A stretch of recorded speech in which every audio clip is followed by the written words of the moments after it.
Allow our part, dear friends.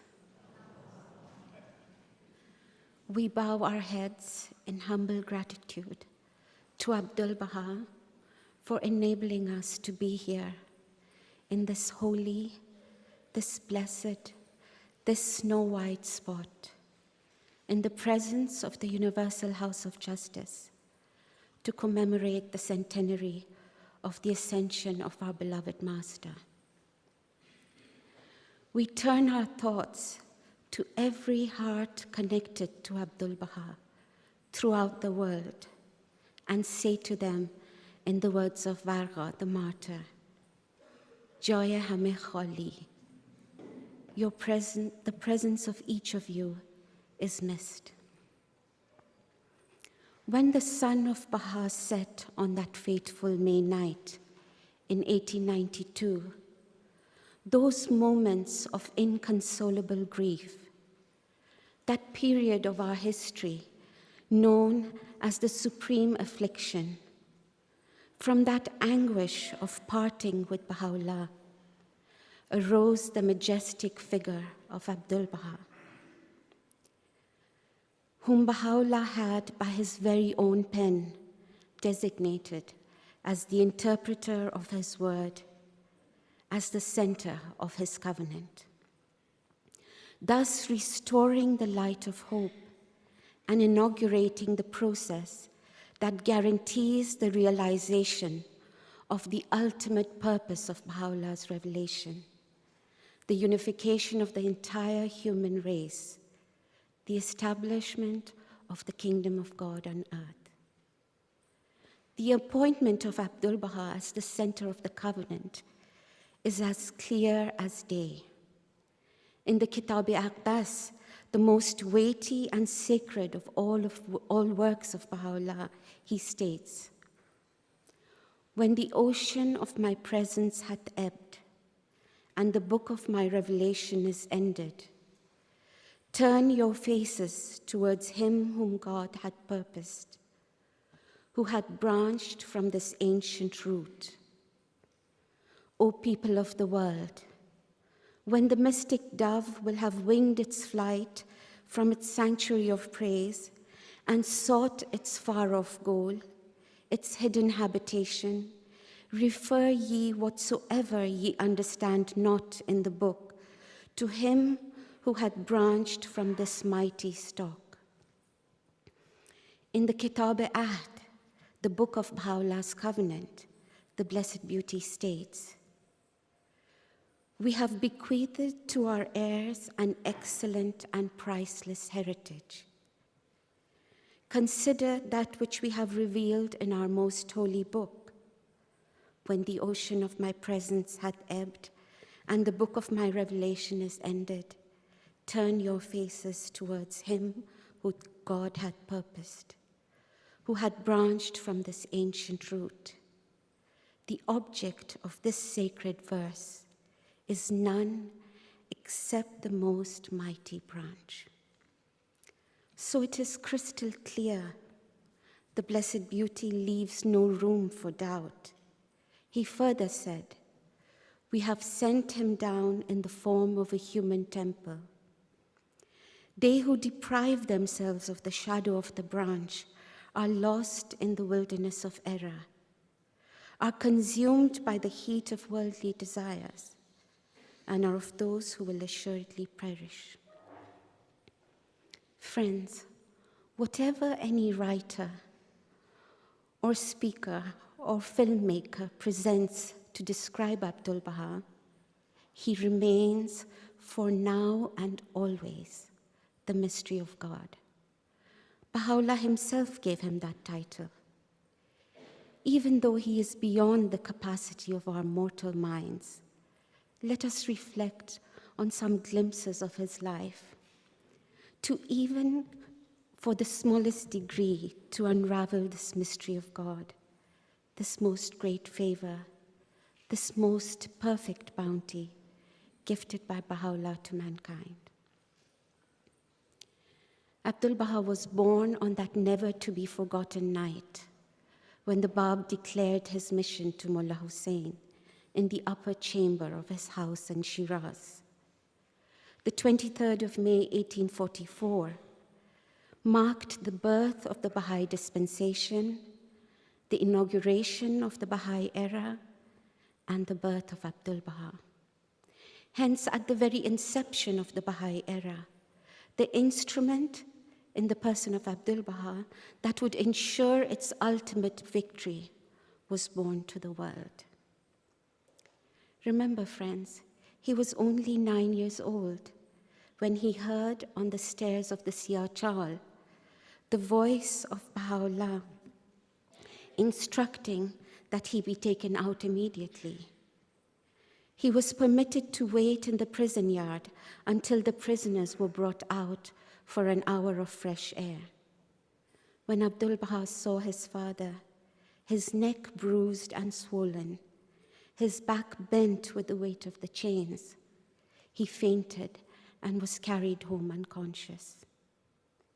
He recalls the suffering of those days in these words: "In Tehran, we possessed everything at a nightfall, and on the morrow, we were shorn of it all, to the extent that we had no food to eat. I was hungry, but there was no bread to be had. My mother poured some flour into the palm of my hand, and I ate that instead of bread. Yet we were content." He bore along with Baha'u'llah the rigors and miseries of the banishment from Iran to Baghdad through the mountains during the winter cold of 1853. Even as a child, his spiritual perception was extraordinary. He was the first to recognize the manifestation of God. He was the first in the world to believe in him. Not long after their arrival in Baghdad, when Baha'u'llah retreated to the mountains of Sulaymaniyeh, Abdu'l-Baha confided to Nabil his inconsolable grief and narrated that he felt himself to have grown old, even though still a child. While still an adolescent in Baghdad, Abdu'l-Baha wrote an illuminating commentary on the well-known Islamic tradition, winning the admiration of its recipient. Those who attained the presence of Baha'u'llah found in his eldest son attributes and qualities which evoked high praise and admiration. He started to transcribe the tablets of Baha'u'llah while still in his early teens, and this continued until the end of Baha'u'llah's ministry. A trusted follower of Baha'u'llah, who was with him in Baghdad and later in Adrianople and in Akka, has recorded, "The word Agha, the master, was a designation given to Abdu'l-Baha. I recall that one day when Baha'u'llah was in the garden outside the city of Baghdad, someone referred to certain individuals as Agha. On hearing this, Baha'u'llah was heard to say with a commanding voice, 'Who is this Agha? There is only one Agha, and he is the most great branch.' Baha'u'llah repeated this again on another occasion in the Garden of Rizwan in Akka. When Baha'u'llah was further exiled to Constantinople, Abdu'l-Baha was a youth of 19, handsome, agile, and in constant service to Baha'u'llah. By the time he was 24, Baha'u'llah began to rely more and more on his beloved son by appointing him on numerous occasions as his deputy, by assigning him the task of transcribing his tablets, by giving him the responsibility of shielding him from his enemies, and by investing him with the task of watching over the needs of the fellow exiles. On arrival in the prison city of Akka in 1868, it was Abdu'l-Baha who tended to the sick, shielded his father, and faced the scorn of the inhabitants of Akka. He never wavered. His vigil never relaxed. Bahia Khanum shared that in the evenings, Abdu'l-Baha would bring the family together and invite them to recall some humorous event, and everybody would laugh. It was through Abdu'l-Baha's unremitting efforts that Badi was able to gain admission to the presence of Baha'u'llah in the prison. And again, it was through Abdu'l-Baha's efforts that the hostility of various governors of Akka was transmuted to admiration. When Baha'u'llah was released from the 9-year confinement in Akka, Abdu'l-Baha was instrumental in ensuring that Baha'u'llah spent the last years of his earthly life in relative peace. After the passing of Baha'u'llah, the community of the greatest name recognized in Abdu'l-Baha its solace, its guide, its mainstay and champion. The birth of the covenant of Baha'u'llah was, in the words of the beloved guardian, baptized with fire. However, this baptism by fire only served to demonstrate its solidity and proclaim its indestructibility. Betrayed by almost all his relatives, chief among them his half-brother, Abdu'l-Baha's grief was so great that despite the triumphs witnessed in the course of his ministry, it left its traces upon him till the end of his life. Abdu'l-Baha describes his suffering during those 4 years in these words: I swear by the ancient beauty, so great is my sorrow and regret that my pen is paralyzed between my fingers. Thou seest me, submerged in an ocean of calamities that overwhelm the soul, of afflictions that oppress the heart. Sore trials have compassed me round, and perils have from all sides beset me. Yes, Abdu'l-Baha suffered greatly. However, he demonstrates to us the indestructibility of the covenant in these words. He explains that the tests of every dispensation are in proportion to the greatness of the cause. And as the covenant is without parallel and unique to the dispensation of Baha'u'llah, the tests it faces are proportionately more severe. He further explains that those who are weak in faith waver. However, the firm remain steadfast. He refers to those who violate the covenant as the foam of the ocean. The foam is an inseparable part of the ocean. And in his own words, this foam of the ocean shall not endure, and shall soon disperse and vanish, while the ocean of the covenant shall eternally surge and roar. And on another occasion, referring to the actions of those who oppose the covenant. But this action of theirs is of no consequence. It is a mirage and not water, foam and not sea, mist and not cloud, illusion and not reality. Despite the enormous difficulties caused by his immediate family and those who joined hands with them, Abdu'l-Baha continued to labor tirelessly. Not for a moment did he rest, nor did he allow their imaginations to distract him from his service to Baha'u'llah. Baha'u'llah had entrusted Abdu'l-Baha with the most difficult task of the transfer of the remains of the Bab from Tehran to Mount Carmel. Abdu'l-Baha himself describes the safe transfer of the remains, the construction of a befitting mausoleum, and the final interment with his own hands in their permanent resting place was one of his paramount duties.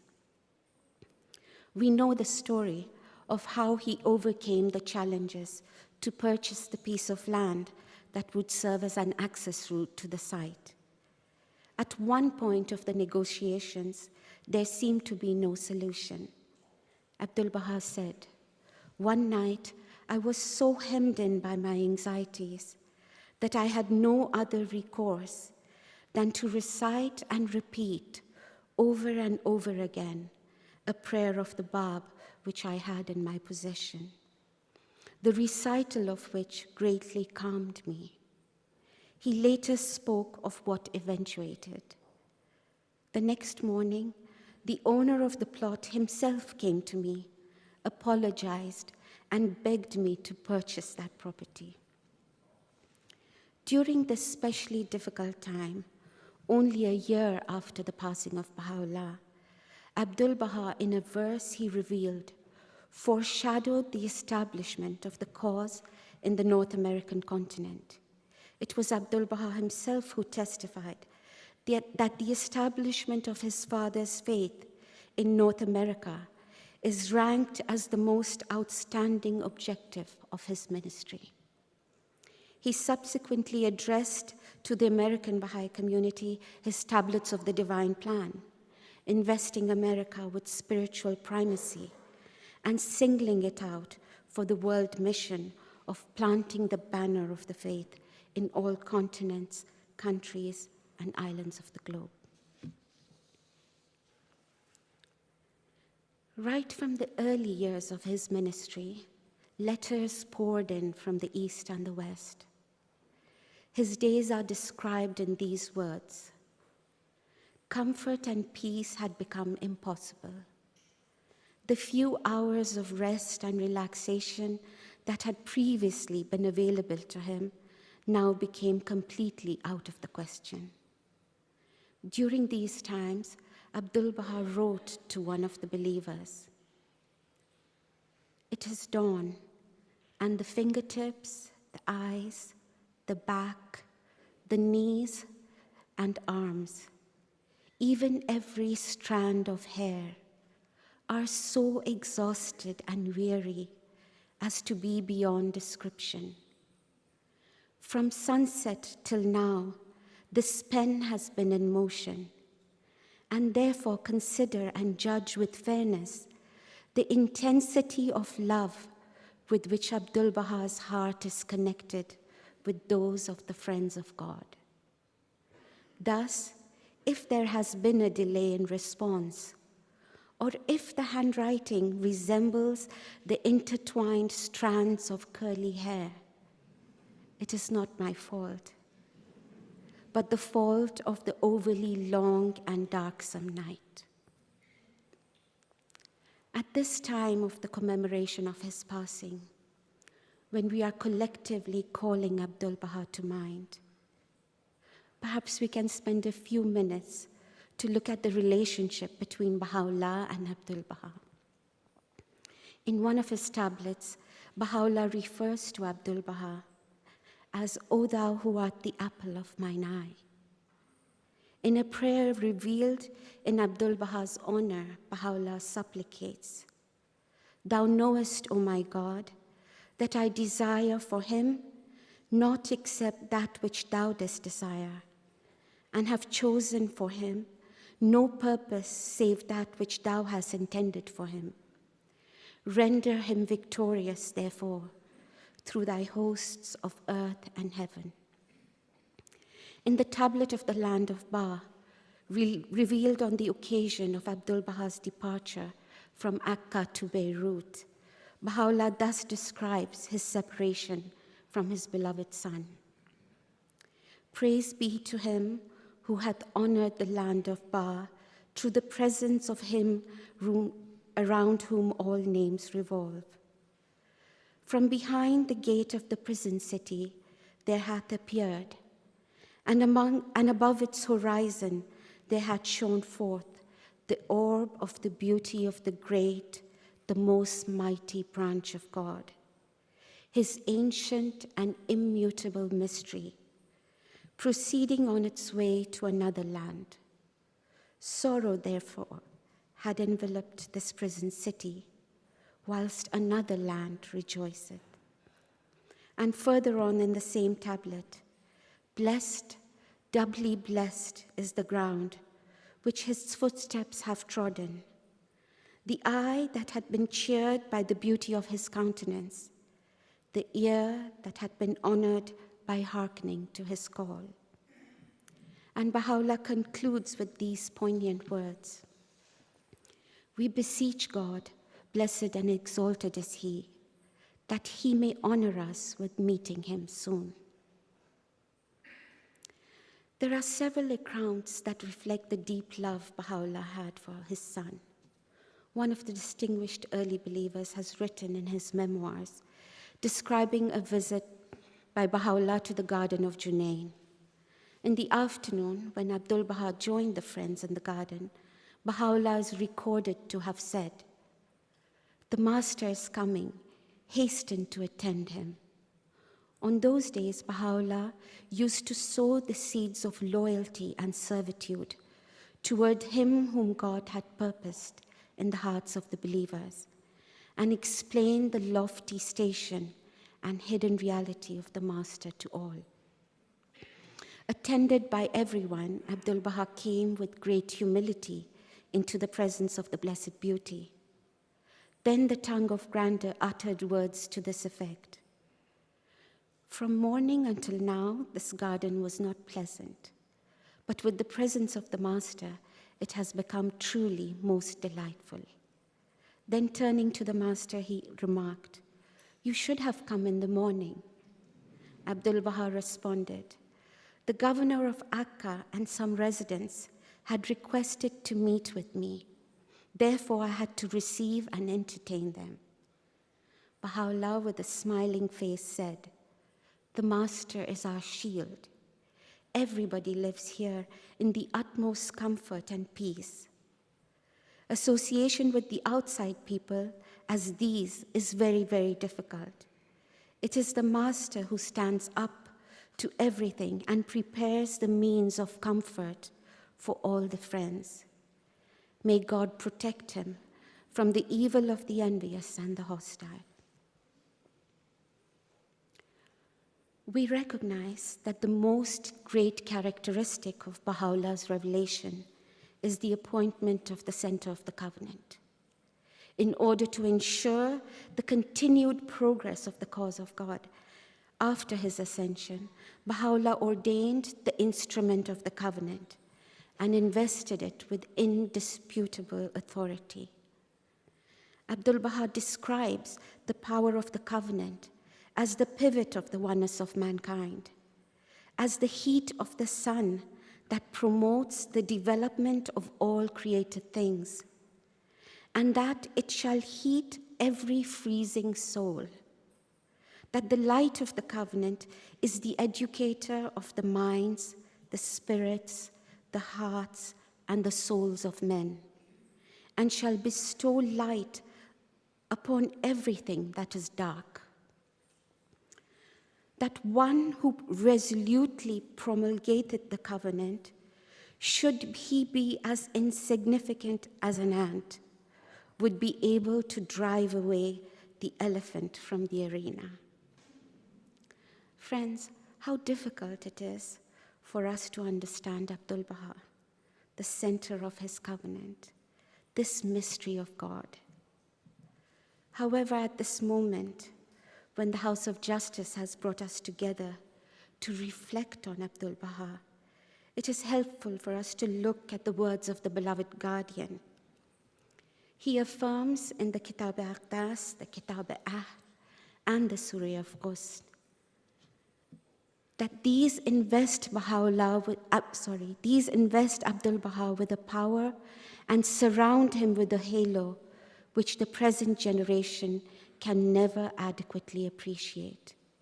He goes on to state, "He is and should for all time be regarded, first and foremost, as the center and pivot of Baha'u'llah's peerless and all-enfolding covenant.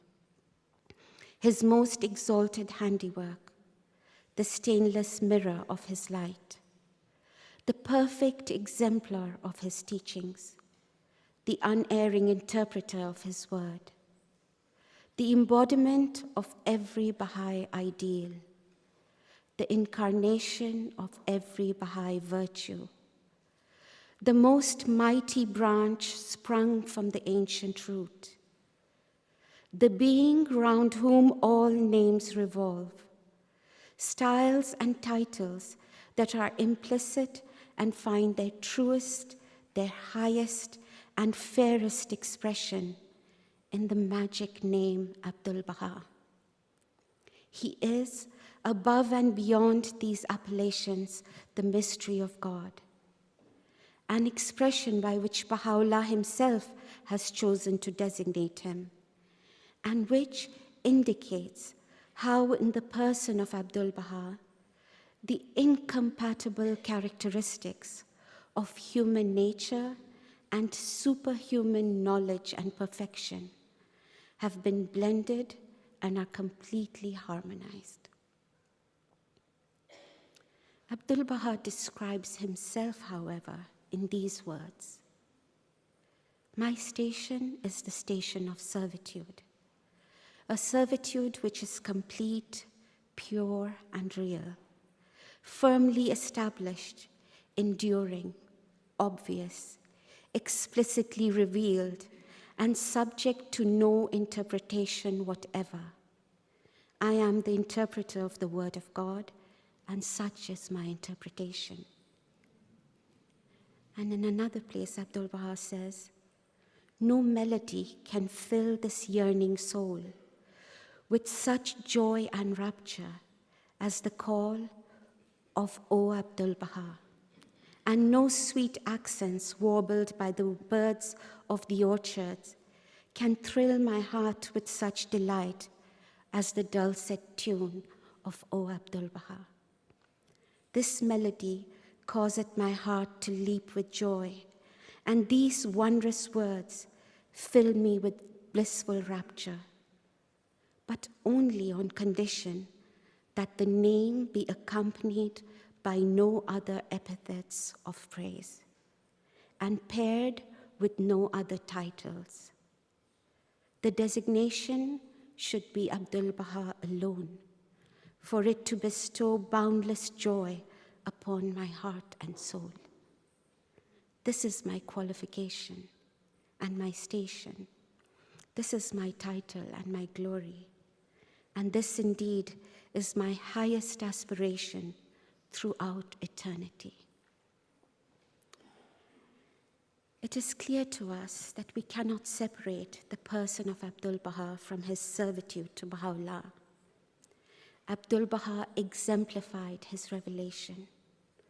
On the one hand, he attained the peak of the highest mountain. The height to which he attained is impossible for us to reach. But at the same time, he chose for himself the station of servitude. And this is what we can strive for, to attempt to achieve the valley of servitude. In some ways, it is easy for us to understand why Baha'u'llah called him the mystery of God.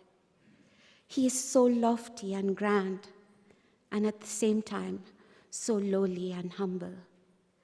We cannot even come close to being that incarnation of every Baha'i virtue. But we have to try to achieve this lowliness, this servitude. How can we strive to follow the perfect exemplar?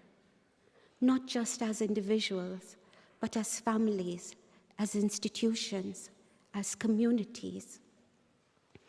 Abdu'l-Bahá answers these very questions in his tablet of Visitation, which we know, when recited with lowliness and fervor, will be even as meeting him face to face.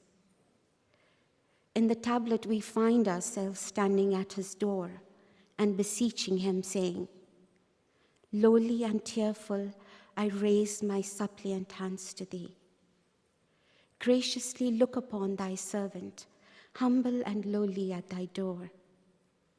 Lord, he is a poor and lowly servant of thine. Give me thy grace to serve thy loved ones. Strengthen me in my servitude to thee. Help me to be selfless at the heavenly entrance of thy gate. Lord, give me to drink from the chalice of selflessness. With its robe clothe me, and in its ocean immerse me. Make me as dust in the pathway of thy loved ones. Friends, Abdu'l-Bahá wishes for us not only service to Baha'u'llah, but desires for us to be in a state of servitude to the Blessed Beauty. And perhaps not just mere selflessness, but a selflessness that is so complete and all-encompassing that we are immersed in the ocean of selflessness, that we become manifestations of selflessness and utter nothingness. From our prayers for protection, we are repeatedly reminded, and they help us to realize that the greatest protection for our soul is the protection from self. To be protected from the promptings of self, that insistent self poses the greatest danger to us. And instead we are urged to strive to become oblivious of self. Today, when there is so much conflict, so much war and suffering, and Abdu'l-Bahá reminds us that all this belongs to the material world, our work for the advancement of the cause is completely different. He says, his cause, the cause of Baha'u'llah, belongeth not to the material world. Its only army is the love of God. Its one crusade is against the insistent self. Its victory is to submit and yield, and to be selfless is its everlasting glory. Hence, as the army of God, to strive to achieve lowliness is our ultimate victory. As we reflect on the life of the beloved Master, we see that he endured suffering right from his childhood. He turns to us with these words, O thou who art steadfast in the covenant, now ye as well must certainly become my partners in some slight degree and accept your share of tests and sorrows. But these episodes shall pass away, while that abiding glory and eternal life shall remain unchanged forever. Moreover, these afflictions shall be the cause of great advancement. As we try to follow our perfect exemplar, even to the slightest degree, Abdu'l-Bahá tells us that with a look he granted 100,000 hopes. With a glance he healeth 100,000 incurable ills. With a nod he layeth balm on every wound. With a glimpse he freeth the hearts from the shackles of grief. Another worthy response to the covenant is our unshakable pledge to strive for steadfastness and firmness in the covenant. Over and over again in our writings, we are urged to increase our firmness in the covenant. And we know that it is a requirement of our soul that we pray for steadfastness until our very last breath. Baha'u'llah asks us, hast thou not heard that steadfastness is the prime requisite of the mystic path and the means for admittance in his holy court? They that continue steadfast in his way, upon them verily shall the angels descend. Abdu'l-Bahá says, today the most important principle of faith is firmness in the covenant, because firmness in the covenant wards off differences. Therefore, you must be firm as mountains. Further, in the tablets of the divine plan, Abdu'l-Bahá states that the first condition to attain to the station of an apostle of Baha'u'llah is firmness in the covenant. He says, it is evident that the access of the oneness of the world of humanity is the power of the covenant and nothing else. Therefore, in the beginning, the believers must make their steps firm in the covenant, so that the confirmations of Baha'u'llah may encircle them from all sides. In the tablet of Ahmad, perhaps the prayer we spontaneously turn to in time of difficulty, and friends, which each of you must have recited countless number of times to reach here today. Baha'u'llah says, "Be thou so steadfast in my love that thy heart shall not waver. Even if the swords of the enemy's rain blows upon thee, and all the heavens and the earth arise against thee, be thou as a flame of fire to my enemies, and a river of life eternal to my loved ones, and be not of those who doubt." When we reflect on what it means to be a flame of fire to our enemies, as we are only human, friends, our instinctive response is to think of fire as a destructive force. But then when we look at our perfect exemplar and his response to those who caused him pain and sorrow, we see that another characteristic of fire is to give warmth and light. Friends, during these precious days, as we commemorate this centenary of the Ascension of our beloved Master, beloved in a unique and special way to each one of us assembled here, we express our firmness to the covenant and our unquestioned loyalty and absolute obedience to the infallible institutions of the guardianship and the universal house of justice, which lie at the heart of the covenant, brought into being by Baha'u'llah's own pen and perpetuated through the administrative order, from now until the expiration of 1,000 years. Baha'u'llah ordained the institution of the Universal House of Justice in the Kitab-e-Aqdas and conferred upon it the powers necessary for it to discharge its ordained functions. The Master, in his will and testament, explicitly institutes the guardianship and reaffirms and elucidates the authority of the Universal House of Justice, and refers to the believers once again to the book. Unto the most holy book everyone must turn, and all that is not expressly recorded therein must be referred to the Universal House of Justice. And at the very end of the will, he says, all must seek guidance and turn unto the center of the cause and the house of justice. And he that turneth unto whatsoever else is indeed in grievous error. Furthermore, Abdu'l-Bahá is reported to have said in a talk, he, Baha'u'llah, has ordained and established the house of justice. This institution is under the protecting power of Baha'u'llah himself. The beloved guardian refers to the Universal House of Justice as the incorruptible inheritance which the founders of the faith have bequeathed to the world. When we reflect on the head of the faith and think of those early believers who attained the presence of the Bab, Baha'u'llah, or Abdu'l-Bahá, one of the things they have in common is that they responded instantly to the guidance of the head of the faith. How do we learn to respond as instantly and spontaneously today to the Universal House of Justice? How do we strive to apply the infallible guidance of the House of Justice to the ills and sufferings of mankind? How can every child, junior youth, and family benefit from the guidance that flows from the Supreme Body?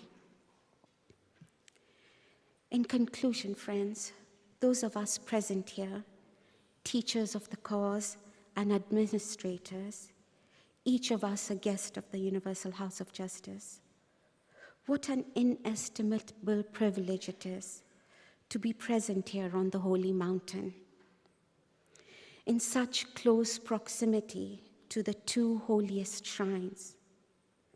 How do we absorb this priceless gift? How do we take the spirit of the beloved Master back to our villages and cities? The beloved guardian reminds us that Abdu'l-Bahá suffered for no less than 70 years. He describes his suffering in these words: "He had suffered as no disciple of the faith who had drained the cup of martyrdom had suffered. He had labored as none of its greatest heroes had labored. He had witnessed triumphs such as neither the herald of the faith nor its author had ever witnessed." Abdu'l-Bahá, in the last months of his earthly life, said to us, "O ye beloved of God, these are the days for steadfastness, for firmness and perseverance in the cause of God.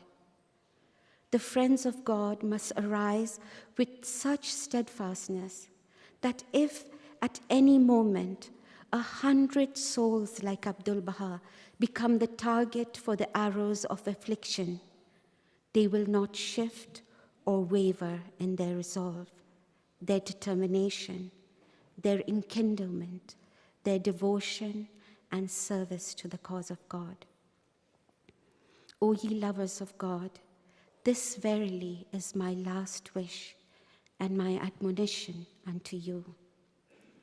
Closer to the time of his passing, he said, "Friends, the time is coming when I shall no longer be with you. I have done all that could be done. I have served the cause of Baha'u'llah to the utmost of my ability. I have labored night and day all the years of my life. Oh, how I long to see the believers shouldering the responsibility of the cause.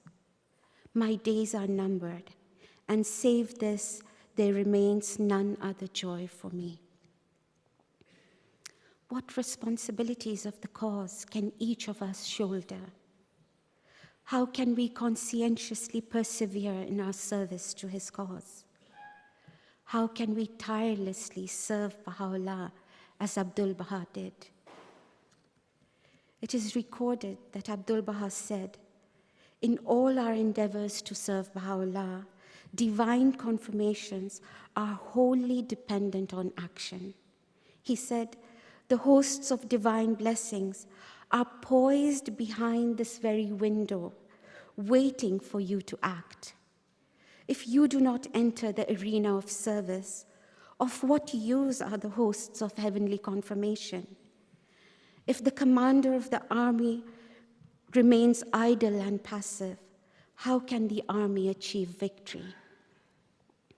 When we turn our gaze to Abdu'l-Bahá, we find that he is a living, breathing tablet of Baha'u'llah. How can we possibly follow his example? But then we find we are not alone. Abdu'l-Bahá is always with us. He writes to an early believer who lived in a small rural town in America that as soon as she thought of him, they were together. He said, "Though we cannot see each other physically at this time, thank God the spiritual breath is a messenger between us, which is the means of assuring the heart and rejoicing the spirit." Friends, the House of Justice is acutely aware how difficult it is for us to follow the example of Abdu'l-Bahá, and they have gifted us with these beautiful words. May his loved ones, individually and collectively, little by little, day by day, increasingly embody his counsels, to be united in the cause and firm in the covenant, to avoid calumny and never speak ill of others, to see no strangers but regard all as members of one family, to set aside divergent theories and conflicting views and pursue a single purpose and common goal. To ensure that the love of Baha'u'llah has so mastered every organ, part, and limb as to leave no effect from the promptings of the human world. To arise with heart and soul and in one accord to teach the cause. To march in serried lines, pressed together, each supporting the others.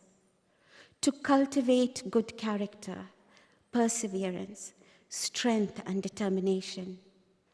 To know the value of this precious faith, obey its teachings, walk in this road that is drawn straight, and show this way to the people. And friends, just when we start to think, how can we achieve all this? How can we apply all these in our lives? The House of Justice reassures us with these words, that you may fulfill His highest expectations. We pray for each of you.